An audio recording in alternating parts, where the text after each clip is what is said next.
नमस्कार दोस्तों, एजुविस्टा एकेडमी में आपका स्वागत है। आज जो हम चैप्टर आपके साथ स्टार्ट करेंगे वो है MIS रिपोर्टिंग। MIS रिपोर्टिंग जो होती है वो मैनेजमेंट इंफॉर्मेशन सिस्टम है। ये मैनेजमेंट इंफॉर्मेशन सिस्टम जो रहती है वो किसी भी बिजनेस को बहुत सुचारू रूप से चलाने के लिए, हर बिजनेस के लिए बहुत आवश्यक है, चाहे वो किसी भी तरह का बिजनेस क्यों ना हो। अगर हम बात करें कि एक कॉल सेंटर है जहाँ पे हम कॉल लेते हैं, जैसे एयरटेल हुआ, जहाँ पे हम अपने कंप्लेन रेज करते हैं और हम अपना कॉल करके उनको अपना कंप्लेन बताते हैं, तो वो भी एक कॉल सेंटर में भी एक MIS रिपोर्टिंग वो मैनेजमेंट का रखते हैं, जहाँ पे ये बताया जाता है कि कितना कॉल उन्होंने दिन भर में अटेंड किया, कौन कौन से कॉल उन्होंने रेज कर पाए, कौन कौन से कॉल वो रिजॉल्व कर पाए। तो इस तरह से उनकी एक सिस्टम होती है जिसमें वो डेली अपना एक जो बैकअप होता है, डेली अपना जो एक रिपोर्टिंग होती है वो मैनेजमेंट को देते हैं टाइम टू टाइम।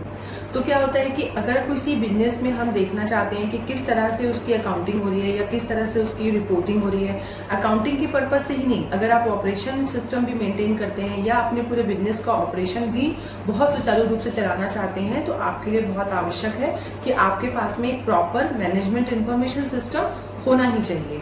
अब मैनेजमेंट इंफॉर्मेशन सिस्टम जो होता है उसको मैं थोड़ा सा आपको इंट्रोडक्शन दे दूं। कोई भी बिजनेस जब अपन रन करते हैं तो वहाँ पे एक सिस्टम प्रोवाइड होता है या एक सिस्टम लागू करना होता है कि ये काम का एक डेडलाइन होता है, एक आपको एक समय दिया जाता है, समय अवधि के अंदर वो काम करना होता है। और अगर मान लो मैं आपको एक अच्छे से एग्जाम्पल अगर मैं आपको समझाना चाहूँ, तो अगर मैं कहूँ कि एक मैन्युफैक्चरिंग कंपनी है, मैन्युफैक्चरिंग कंपनी हर एक अपने डिपार्टमेंट को लिंक करके चलता है। अगर मान लो गेट से कोई परचेस हुआ, कोई मटेरियल गेट से अंदर आता है और वो मटेरियल जो रहता है थ्रू आउट द गेट से लेकर एक MIS सिस्टम उनका स्टार्ट हो जाता है। अगर गेट से कोई लेबर अंदर आए या कोई उनका परचेस कोई मटेरियल आता है तो वो पूरी गेट पे पूरी एंट्री होती है कि कौन से इनकमिंग हुए हैं, कितने पर्सन उनके पास में वर्किंग के लिए आए हुए हैं। तो एक जो HR सिस्टम होता है या लेबर सिस्टम होता है वो अपना मेंटेन करते हैं कि कितने लेबर आज मेरे पास फैक्ट्री में काम करने आए, कौन कौन से मशीनों पे वो काम करेंगे। इस तरह से वो एक डिपार्टमेंट जो रहता है वो अपना अलग वर्क करता रहता है। लेकिन जहाँ पे हम बात करते हैं परचेज की, वो परचेज जो मटेरियल रहता है वो जाता है स्टोर में, स्टोर वाला उसकी एंट्री करता है। एंट्री करने के बाद में वो जब उसको जहां आवश्यकता होती है, जिस डिपार्टमेंट में उसकी आवश्यकता होती है मैन्युफैक्चरिंग के लिए, उस डिपार्टमेंट को वो इशू करता है। तो उसने एक अपने पास में इनकमिंग लिखा, एक परचेज हुआ जो गेट के थ्रू आया, तो गेट वाले ने अपना एक MIS सिस्टम मैनेजमेंट का रखा, फिर वो उसने स्टोर में भेज दिया। स्टोर वाले ने अपना इनकमिंग आउटगोइंग का एक रजिस्टर या प्रॉपर एक सिस्टम मेंटेन करके रखा हुआ है, जिसके थ्रू वो सामने वाले आगे सेल में या प्रोडक्शन में उसको वो सेल आउट करने के लिए, प्रोडक्शन के लिए जो भी आवश्यकता होती है उस डिपार्टमेंट वो उसको इशू करते हैं। तो इस तरह से एक स्टोर में भी आपका मैनेजमेंट सिस्टम होता है जिसके थ्रू वहां पे मेंटेन किया जाता है। फिर वो जो आपको जिस मशीन के लिए दिया जा रहा है, मशीन अगर कोई मेंटेन कर रहा है प्रोडक्शन के पॉइंट ऑफ व्यू से या आपके कंपनी के मैन्युफैक्चरिंग के पॉइंट ऑफ व्यू से, तो वो जो प्रोडक्शन होता है वहां पे, वो प्रोडक्शन का भी हर एक मशीन का अलग अलग MIS रिपोर्टिंग या मैनेजमेंट सिस्टम रिपोर्टिंग जो रहती है वो वहां पे मैनेज की जाती है कि कौन सी मशीन ने मुझे आज कितना प्रोडक्शन हुआ, इस मशीन में क्यों ये प्रोडक्शन नहीं हो पाया, क्या मेरा लाइट ऑफ था या मेरे पास लेबर कम थे।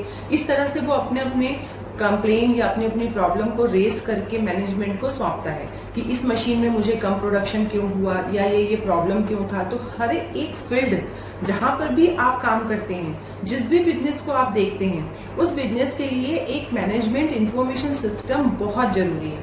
और इस मैनेजमेंट सिस्टम को समझने के लिए हमें ये बहुत आवश्यक होगा कि कौन सा नेचर ऑफ बिजनेस है। मतलब अगर आपका नेचर ऑफ बिजनेस आपको समझ में आता है तो आप उसकी मैनेजमेंट इंफॉर्मेशन सिस्टम जो है वो बहुत अच्छे से सुचारू रूप से चला सकते हैं। फॉर एग्जाम्पल, जैसे मैंने अभी आपको बताया एक कॉल सेंटर, इसी तरीके से कॉल सेंटर का एक अलग मैनेजमेंट सिस्टम होगा, वो अपना एक मैनेजमेंट अलग रखते हैं। अब दूसरा प्रॉब्लम आता है आपका एक मैन्युफैक्चरिंग यूनिट जो मैंने अभी आपको बताया, उसके अपने इंफॉर्मेशन और उसके प्रॉब्लम्स और उसको रिजॉल्व करने के तरीके जो रहेंगे वो आपके अलग रहेंगे। हर एक बिजनेस का, अगर आप फील्ड पे जाते हैं, हर एक बिजनेस का प्रॉब्लम और उसको मैनेज करने का तरीका, उस ऑपरेशन को कंप्लीट करने का सिस्टम अलग अलग तरीके से मैनेज किया जाता है। हम बात करें type of management information system या हम ये बोलें कि कितने टाइप के आपके पास में मैनेजमेंट इंफॉर्मेशन सिस्टम जनरेट कर सकते हैं। जैसे मैंने आपको बताया कि एक कंपनी है जो ऑपरेशन चलाती है, जिसके पास में सिर्फ सर्विस प्रोवाइड करती है, उसके पास में क्या होगा, उसके पास ऑपरेशन से रिलेटेड MIS सिस्टम जनरेट होगा। मतलब उसके बिजनेस से रिलेटेड, उसके क्लाइंट से रिलेटेड सर्विसेज कैसे उसने प्रोवाइड किया है, इससे रिलेटेड उसके पास में इंफॉर्मेशन आएगा। बट वो बिजनेस को भी सेकेंड रिपोर्ट क्या चाहिए होगा, उसका फाइनेंशियल रिपोर्ट। तो जो फाइनेंशियल रिपोर्ट रहता है वो भी एक मैनेजमेंट ऑफ इंफॉर्मेशन सिस्टम का पार्ट है। तो एक हुआ आपका ऑपरेशन रिपोर्ट और दूसरा होता है आपका अकाउंटिंग रिपोर्ट। एंड देन उसके बाद में आता है, जैसे मैंने आपको लास्ट वीडियो में भी बताया था, स्टॉक रिपोर्ट, या जिसे हम इन्वेंट्री भी कहते हैं। इन्वेंट्री भी एक कंपनी के लिए या एक बिजनेस के लिए बहुत बड़ा मैनेजमेंट इंफॉर्मेशन सिस्टम प्रोवाइड करता है। ये सारी चीजें जो होती है, जैसे मैंने आपको बताया कि ऑपरेशन सिस्टम, अकाउंटिंग, फाइनेंशियल के जो रिपोर्ट्स होते हैं वो आपके आते हैं। देन आपका आता है इन्वेंट्री।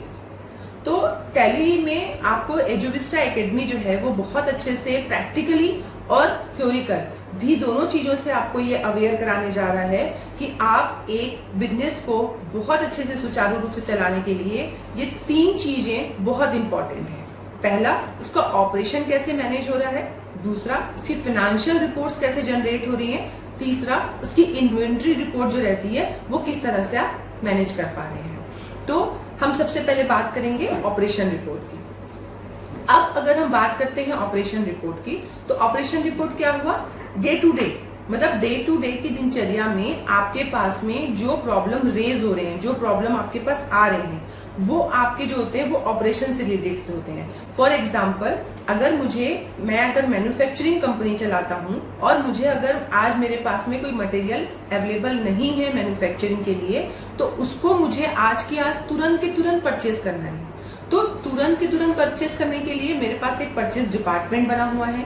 उस परचेज डिपार्टमेंट को मेरा मैन्युफैक्चरिंग डिपार्टमेंट वाला अपना इंडेंट भेजता है, या जिसको कहते हैं कि अपना एक रिक्वायरमेंट स्लिप भेजता है कि मुझे इन चीजों की आवश्यकता है आज मैन्युफैक्चरिंग के लिए। वो परचेज डिपार्टमेंट मार्केट से 3 कोटेशन रेट्स करते हैं, जिसमें वो सबसे कम जो कोटेशन आएगा, सबसे कम जिसका रेट आएगा, वो मैनेजमेंट से अप्रूवल करा के फिर उसकी परचेज करते हैं। परचेज होने के बाद वो परचेज जो रहता है वो आपके गेट में आता है। गेट में आने के बाद में उसकी चालान, डिलीवरी चालान, उसके बिल को चेक किया जाता है। देन उसके बाद वो गेट से आपके इनकमिंग होता है। गेट से वो सबसे पहले आपके स्टोर डिपार्टमेंट में जाता है। स्टोर डिपार्टमेंट वाला उसके इनकमिंग में एंट्री करते हैं सबसे पहले। देन उसके बाद में आउटगोइंग में एंट्री करके जिस डिपार्टमेंट को चाहिए था, जिस डिपार्टमेंट में वो मैन्युफैक्चरिंग के लिए रिक्वायरमेंट था, वहां पे उसको सेंड किया जाता है। तो ये जो पूरी आपने प्रोसेस देखी, आप चाहें तो इसको नोट भी कर लीजिए। वैसे हम आपको प्रैक्टिकली सेशन में इसको पूरा आपको बताएंगे, लेकिन अगर वो स्टोर वाले ने फिर वो मैन्युफैक्चरिंग डिपार्टमेंट वाले को इसको इशू किया, तब जाकर वो वहां पे एक चक्र के थ्रू ये यहाँ पर से पहुंचा। ये सारी जो प्रक्रिया होती है, इसमें कोई फाइनेंशियल रिपोर्ट नहीं आया, बट ये एक ऑपरेशन रिपोर्ट का बहुत बड़ा पार्ट है। अगर कोई कंपनी अपने बिजनेस को बहुत अच्छे से चलाता है और उसमें कंट्रोल करते हैं सारे ऑपरेशन को, तो उनको इसी तरीके से अपने सारे वर्क को कंप्लीट करना होता है और इसी वे में वो अपना वर्क कंप्लीट करते हैं। तो ये आपने देखा, तो ये एक हुआ ऑपरेशन सिस्टम। इस सिस्टम में हर एक डिपार्टमेंट अपना अपना एक मैनेजमेंट इंफॉर्मेशन सिस्टम जनरेट करता है और वो मैनेजमेंट को सौंपता है। इसमें कहीं पे लूप हो जाने पे, कहीं पे कुछ प्रॉब्लम हो जाने पे वो तुरंत अपने मैनेजमेंट को इंफॉर्मेशन देता है। तो इस तरह से ये एक ऑपरेशन MIS हुआ। अब आपका आता है दूसरा, फाइनेंशियल रिपोर्ट। फाइनेंशियल रिपोर्ट जो होता है वो टैली 9 ERP में आपको बहुत विस्तार से और बहुत डिटेलिंग में आपको समझाया गया है, जिससे आपको किसी भी कंपनी का फाइनेंशियल रिपोर्ट जनरेट करने के लिए बहुत हेल्पफुल है।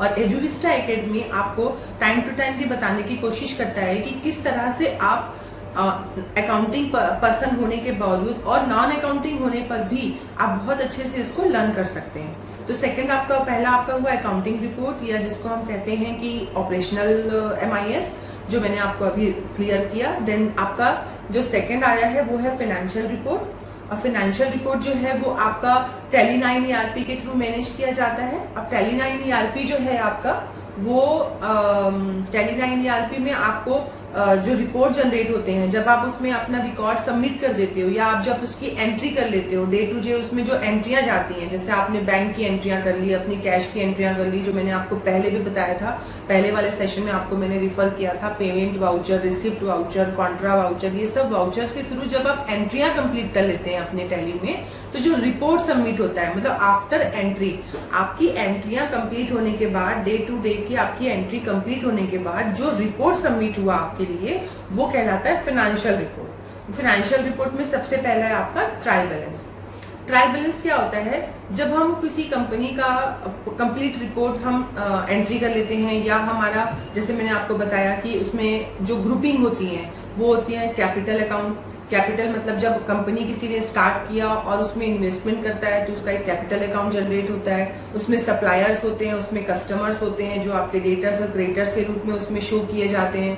आपका रियल अकाउंट होता है जो कैश और बैंक में मेंटेन होता है, वो आपके रियल अकाउंट में आपको करेंट एसेट के अंदर आपको मेंटेन किया जाता है। तो इस तरह से जो आपकी ग्रुपिंग होती है, जब आपकी एंट्रियां सारी कंप्लीट हो जाती हैं, जो हम आपको प्रैक्टिकली भी आगे आने वाले सेशन में बताएंगे, तो एक ट्रायल बैलेंस जनरेट होता है। इस ट्रायल बैलेंस में कोई भी बिजनेसमैन अपने बिजनेस को किस रूप में चल रहा है, एक दिन का भी वो देख सकते हैं। सपोज अगर मैं अभी अप्रैल 2020 से आज तक के पोजीशन को देखना चाहती हूँ, तो मैं अपने ट्रायल बैलेंस में जाके सारे रिपोर्ट को वंस एट ए ग्लांस अपने स्क्रीन पे शो कर सकते हैं। तो that is called your trial balance. उसमें सारे कंप्लीट रिपोर्ट आ जाते हैं, जितनी भी तरह की आपने एंट्रियां उसमें की होंगी टैली में, वो आपके बिजनेस के कंप्लीट इंफॉर्मेशन को शो करता है। तो इस तरह से आपने ट्रायल बैलेंस देखा। दूसरा आपका आता है profit and loss. Profit and loss जो होता है वो आप मंथली भी देख सकते हैं, वो आज एज ऑन डेट भी देख सकते हैं, वो आप क्वार्टरली भी मेंटेन कर सकते हैं, हाफ ईयरली भी चेक कर सकते हैं, और ईयरली तो आपके ऑडिट पर्पज से किया ही जाता है। तो आपके प्रॉफिट एंड लॉस मतलब आपका बिजनेस। अब प्रॉफिट एंड लॉस में क्या हुआ? प्रॉफिट एंड लॉस में आपके कौन से हेड आते हैं? आपका सेल आता है, आपके परचेस आ जाते हैं। एक कंपनी का अगर सेल, परचेस, उसकी स्टॉक कितना है, स्टॉक इन हैंड कितना है, एंड उसने खर्चा कितना किया, मतलब इस बिजनेस को रन करने के लिए उसने सैलरी कितना दिया, इलेक्ट्रिसिटी कितना पे किया, टेलीफोन एक्सपेंसेस कितने हैं, और अदर देन उनके जो भी खर्चे होते हैं रूटीन के, वो उसमें सारे इनकॉर्पोरेट किए जाते हैं इनडायरेक्ट एक्सपेंसेस में। तो इस तरह से एक प्रॉफिट एंड लॉस का एक रिपोर्ट जनरेट होता है।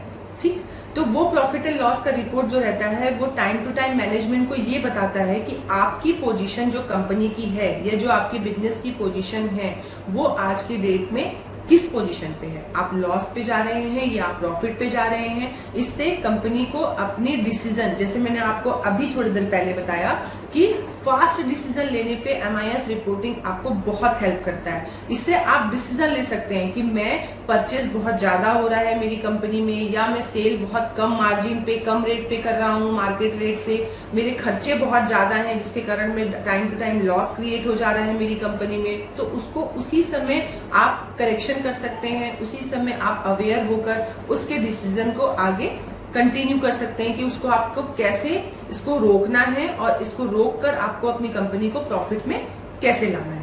तो ये जो आपका फास्ट डिसीजन रहता है, ये आपके MIS रिपोर्टिंग से आता है। और MIS रिपोर्टिंग आपकी प्रॉफिट एंड लॉस जो रहती है, वो आपके मैनेजमेंट को टाइम टू टाइम देखने के लिए बहुत आवश्यक होता है। थर्ड आपका होता है बैलेंस शीट। बैलेंस शीट जो होता है, एसेट इक्वल टू लायबिलिटी, जो अपन कहते हैं कि एसेट जितना होता है उतनी ही आपकी लायबिलिटी होनी चाहिए। अगर हम कोई बिजनेस कर रहे हैं, अगर हम कोई बिजनेस में हमने अपनी कोई लायबिलिटी दिखाई हुई है, सपोज मैंने बैंक से लोन लिया हुआ है, मैंने अनसिक्योर्ड लोन मार्केट से कहीं से उठाया हुआ है, या मैंने अपना खुद का कैपिटल लगाया हुआ है, तो अगर मैंने ये सारी लायबिलिटी स्टार्ट देकर अपने किसी बिजनेस को स्टार्टअप किया, तो मेरे पास में इस लायबिलिटी के अगेंस्ट में उतना ही एसेट भी होना चाहिए। अगर मेरी कंपनी कुछ लायबिलिटीज उसने मार्केट से लिया हुआ है, या मेरी कंपनी पे उतनी लायबिलिटी है, और लेकिन उस लायबिलिटी के अगेंस्ट में मेरे पास में एसेट्स भी हैं। फॉर एग्जांपल, अगर मैंने किसी से कोई माल परचेस किया, या कोई मैंने मटेरियल उठाया परचेस किया, तो उसके अगेंस्ट में जब मैंने किसी को सेल किया है, तो मार्केट में मेरा लेनदार और देनदार का रेशियो जो रहता है वो देखना बहुत जरूरी रहता है। जब मैं कोई लाइबिलिटी मैंने बैंक से उठाया है तो मेरे पास में मेरा स्टॉक इन हैंड का होना बहुत जरूरी रहता है कि अगर मैंने लाइबिलिटी बैंक से लिया है तो उस बैंक के पास मेरे को आगे फ्यूचर में देने के लिए स्टॉक इन हैंड भी मेरे पास में मेरे बिजनेस में होना चाहिए। तो ये जो बैलेंस शीट होता है इसमें आप हमेशा देखेंगे एसेट्स और जो लाइबिलिटी का पार्ट है वो इक्वल होना चाहिए, ये हमेशा आपको शो करता है। तो टाइम टू टाइम आप अपने बैलेंस शीट को देखकर ये जान पाते हैं कि आज की पोजीशन पे मेरा एसेट और मेरी लायबिलिटी का क्या पोजीशन है। देन आपका आता है फंड फ्लो। फंड फ्लो अगर आप देखते हैं इसका मतलब ये होता है कि डेली रूटीन में आपको ये देखने का होता है कि जो मेरा फंड हुआ, आज मैंने जो माल सेल किया उसके अगेंस्ट में जो मुझे पेमेंट आया और मैंने जो उसके पेमेंट के बिहाफ में जो मैंने अपने गवर्नमेंट को जीएसटी टैक्स पे कर दिया या मेरे कुछ टीडीएस टैक्स पे हो गए या मैंने कुछ अपने एक्सपेंसेस दे दिया, देन उसके बाद मैंने अपने परचेस किए हुए अपने सप्लायर को कुछ मैंने पेमेंट कर दिया, तो जो मेरा फंड फ्लो है कितना मेरे पास में डेली रूटीन में फंडिंग हो रही है एंड वो फंड को मैं कैसे मार्केट में वापस दे पा रही हूँ, अपने जो भी मेरी लायबिलिटी है उसको मैं कैसे कंप्लीट कर पा रही हूँ, ये जो मेरा फंड फ्लो है ये फंड फ्लो को देखना बहुत जरूरी होता है।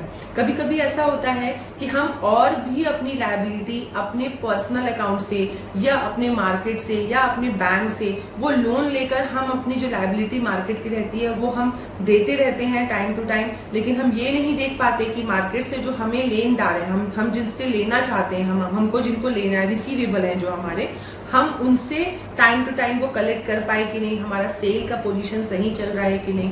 तो ये सब जो चीजें होती हैं वो हमें फंड फ्लो से मैनेज होता है। उसी तरीके से हमारा कैश फ्लो में हम जाते हैं तो कैश फ्लो भी सेम है कि हम किस तरह से अपने इस कैश फ्लो को, मतलब बहुत ज्यादा आउट कैश फ्लो नहीं होना चाहिए, इन कैश फ्लो भी बहुत ज्यादा आवश्यक नहीं है, क्योंकि अगर मान लो आपके पास में फंडिंग आ जाती है बट आपकी लायबिलिटी उतनी नहीं है तो आप क्या करेंगे, आप कहीं ना कहीं उसको इन्वेस्टमेंट में डालेंगे। तो इसीलिए आपका बैलेंस शीट जो रहता है वो कोरिलेट करता है आपके fund flow and cash flow को देखने के लिए। तो डेली रूटीन में जो आपकी मैनेजमेंट का इंफॉर्मेशन सिस्टम जो आपको फंड फ्लो और cash flow and balance sheet से बनता है, यही सारे पार्ट्स जो रहते हैं वो आपके अकाउंटिंग एनालिसिस या अकाउंटिंग रिपोर्टिंग को शो करते हैं।